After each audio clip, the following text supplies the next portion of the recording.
সুপ্রভাত। এখন বাজে ভোর 4:20। এক্স্যাক্ট ব্রাহ্ম মুহূর্ত।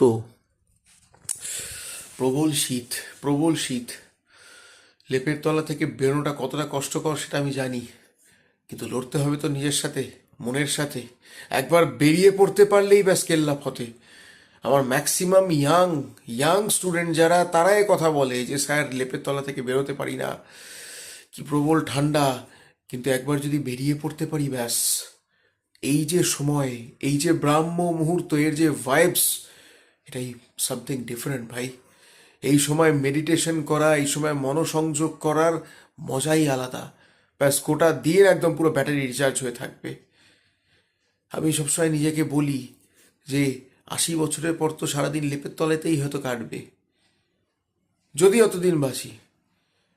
ধরে নিলাম একটা বয়সের পর সবার এই লেপের তলাতেই কাটবে গোটা দিন, তাহলে যৌবনকালটাকে লেপের তলায় কেন নষ্ট করা? যৌবনকালটা হচ্ছে কাজ করার, পরিশ্রম করার, কিছু অ্যাচিভ করার। আর সকালবেলা এই সময়টা উঠলে দিনটাও বড় হয়। সো প্লিজ, আর আলস্যি নয়, ব্রাহ্ম মুহূর্তে শয্যা ত্যাগ করো, আর ব্যাস নিজের গোটা দিনটাকে একদম। সুপ্রভাত, ভালো থাকবেন সবাই।